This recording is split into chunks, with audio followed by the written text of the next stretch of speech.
আমার নবী সিদ্দিক আকবরকে নিয়ে যখন বেরোচ্ছেন, দেখে হু হু করে কোন ঘর থেকে যেদিন কান্নার শব্দ আসছে। আমার নবী কাছাকাছি গেলেন, গিয়ে দেখেন যে একটা হাফসি, একটা কালো ছেলে কান্না করছে, চোখ দিয়ে কান্না, রোগা পাতলা, একদম দুর্বল হয়ে আছে। আমার নবী অবস্থা দেখে কাছাকাছি গেলেন, গিয়ে সিদ্দিক আকবরকে, আবু বকর সিদ্দিককে বললেন, চলে যা, তুমি চলে যাও, আমি পরে আসতেছি। কাছাকাছি গেল বেলালে হাফসি, যিনি নিজের কথা নিজে বলছেন, যখন আমি পেয়ার নবীকে দেখেছি চিনি নাই। নবী বলতেছেন, কান্না কেন করছো, কেন কান্না করছো? বেলালে হাফসি বলতেছে, গরিবের দুঃখ আর কে শুনে? আমি যার আন্ডারে থাকি উমাইয়া, সে আমাকে অনেক কষ্ট দেয়, 4 দিন না খেয়ে রাখে, না খাওয়ায় রাখে, তারপর আমাকে কষ্ট করে এই চাকরি পিছতে হচ্ছে, কষ্ট করছি। ফজর যদি সকাল ভোরের মধ্যে না করি আমাকে মারবে, উল্টা লটকায় মারবে, রক্তাক্ত হওয়ার আগ পর্যন্ত মারতে থাকবে, না খাওয়ায় রাখবে। এরকম যখন বলতেছে, প্যারা নবী তার শরীরের মধ্যে চেক করে দেখে জ্বর হয়ে যাচ্ছে, অসুস্থ। তেনাকে বলতেছে, তুমি এখানে রাখো। তো বলতেছে, আপনি কেন শুনতে চাচ্ছেন? সবাই দুঃখের কথা শুনে চলে যায়, আপনি কেন শুনতে চাচ্ছেন? নবীজি কথা শুনে আবার চলে যাচ্ছে। তিনি বলতেছে, হ্যাঁ, একা একা বলতেছে, এই তো সবাই শুনতে আসে, কেউ তো আর দুঃখ মুছতে আসে না। নবীজি শুনেই চলে গেলেন, দৌড়ায় গেলেন, একটু মলনপট্টি ওষুধের ব্যবস্থা করলেন, কাঁথার মতো কাপড়ের মতো কিছু নিলেন, নিয়ে নবীজি আসলেন, এসে তেনাকে দিয়ে বলতেছে, তুমি তো আরাম করো, তোমার কাজ আমি নিজে করতে থাকি।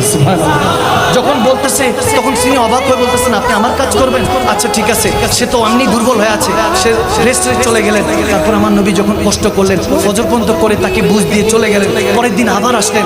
যখন এভাবে 2-3 দিন হলো, তিনি একটা পর্যায়ে বলতে লাগলেন, বেলালে হাফসি, যে আমি আমার পেয়ার নবীকে চিনি নেই, কিন্তু নবীজিকে দেখে বলতে লাগলাম, আপনাকে দেখে অনেক ভালো মানুষ মনে হচ্ছে, কিন্তু শুনেছি মক্কা নগরীতে একজন নাকি নবী এসেছেন, যিনি কি কলমা পড়িয়ে সব মুসলমান বানিয়ে ফেলছে, তেনার থেকে একটু বাইচা থাকেন, আপনাকে দেখতে অনেক সরল মনে হচ্ছে, তেনার থেকে নিজেকে হেফাজত করেন। আমার নবী ফজরে যাওয়ার আগে যখন আজানের সময় হবে, তখনও কিন্তু আজানের অবস্থা আসে নাই। এর আগের কথা বলছি, যখন আজানও আসে নাই, আজানও দেওয়া হয় নাই, তখনও নামাজ ফরজ করা হয়নি, তখনকার কথা বলছি। শুরুর দিকে আমার হাজতে বেলাল হাফসি, কেউ বলেন 15 নম্বর সাহাবা, কেউ বলেন 16 নম্বর সাহাবা মতান্তরে, তার মানে একদম অল্প অল্প সাহাবারা যখন, ওই সময়কার কথা বলছি। আজকে তো কোটি কোটি মুসলমান হয়ে গিয়েছে, সেই মুসলমান এক মুসলমানকে আরেক মুসলমানকে কাটাকাটি মারামারির মধ্যে ব্যস্ত, রাজনীতির নামে, খেলার নামে, বিভিন্ন দলের নামে। অথচ আমার পেয়ার নবী সেই পেটের মধ্যে পাথর বেঁধেছে আমার আপনার উম্মতের জন্য।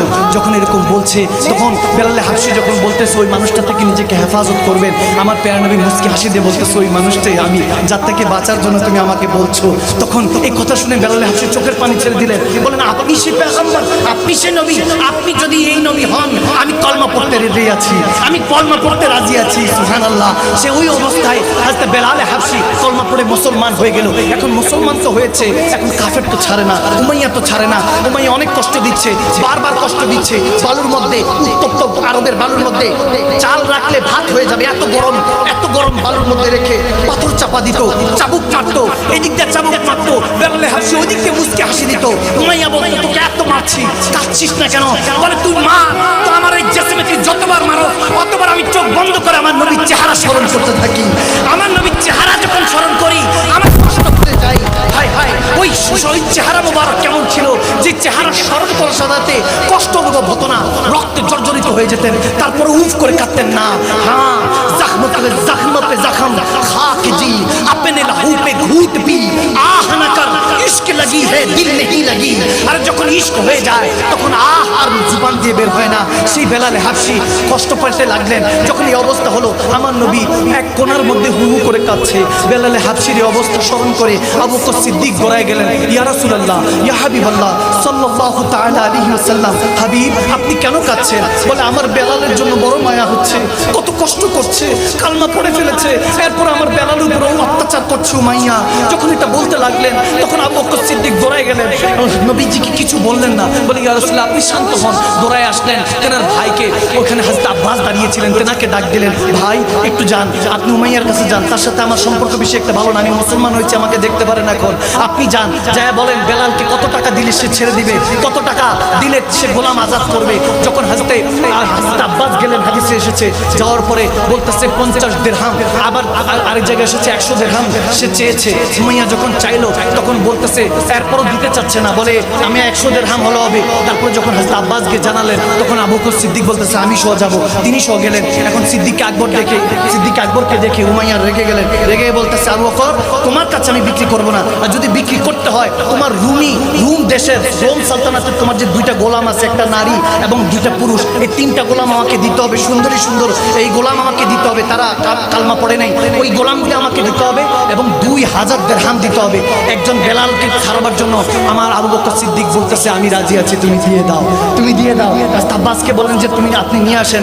3 জনকে গোলাম দিয়ে দিলেন, 2000 দিরহাম দিলেন। দেওয়ার পরে উমাইয়া হাসতেছে, বলে আবু বকর তোমার ব্যবসা ভালো হয় না, ব্যবসা লোকসান হয়েছে, আমাকে জ্ঞানী 3টা গোলাম দিলা, 2000 দিরহাম দিলা, আর তোমাকে আমি মূর্খ নাউজুবিল্লাহ একটা কালো গোলাম দিলাম। তখন বলতেছে তুমি কালো রং দেখেছো আর আমি ইশকে মুস্তাফার রং দেখেছি, আমার হুজুরে পাকের মহব্বতের রং দেখেছি ওই বেলালের জন্য। যখন এটা বলতে লাগলেন বেলাল হাসি কাঁপছে, উঠে মারছে তো রক্তাক্ত হয়ে আছে, ঘা এখনো ঠিক হয় নাই। যখন ঘা ঠিক হয় নাই হযরত আবু বকর সিদ্দিক বলতেছেন চলো বেলাল। যখন এই অবস্থা দেখেছেন বলে বেলাল তোমাকে এভাবে নেওয়া যাবে না, তোমাকে নিয়ে গেলে আমার নবী আরো বেশি কষ্ট পাবে, এমনি তোমার জন্য চিন্তা করে কাঁদছে, যদি এরকম দেখে যে কাটা ছেড়ে তোমার শরীর আরো আমার নবী কষ্ট পাবে। ঘরে নিয়ে গেল, সুন্দর করে মলম পট্টি লাগাচ্ছে। সিদ্দিক আকবরের চোখে পানি, বেলাল হাবশির চোখে পানি। বেলাল হাবশি চিন্তা করছে বাবার ভালোবাসা পাইনি, মার ভালোবাসা পাইনি, এই কোন ভালোবাসা, যে নবীর কালমা পড়েছি সেই নবীর সাহাবারা আমাকে এত ভালোবাসতেছে, এই মহব্বত কোথা থেকে আসলো? সে কান্না করছে, সিদ্দিক আকবর কান্না করছে। এই তো সেই বেলাল যাকে ছাড়তে গিয়ে কত কষ্ট হলো, যেনার জন্য হয়তো নবী এখনো কান্না করছে। যখন এগুলো ভাবতে লাগলেন মলম পট্টি করলেন, বেলালকে সুন্দর করে গোসল দেওয়ালেন, সুন্দর কাপড় পরিধান করালেন। যখন সাথে সাথে নিয়ে যাচ্ছেন আবু বকর সিদ্দিক, আমার ওই জায়গাটার মধ্যে হারিয়ে যাই যে কত সুন্দর নাজারা। যখন বেলালে হাবশি সমস্ত শ্রেষ্ঠ পৃথিবীতে যত মুয়াজ্জিন আছে, আমার নবী বলেন সমস্ত মুয়াজ্জিন ওইদিন বেলালে হাবশির নেতৃত্বে জান্নাতে প্রবেশ করবে, সুবহানাল্লাহ। ওই বেলালকে নিয়ে যখন আবু বকর সিদ্দিক আমার নবীর কাছে যাচ্ছে, নবীজির কাছাকাছি যাওয়ার পরে আমার নবীজিকে ডাক দিলেন ইয়া রাসূলুল্লাহ, ইয়া হাবিবাল্লাহ। এদিক দিয়ে বেলাল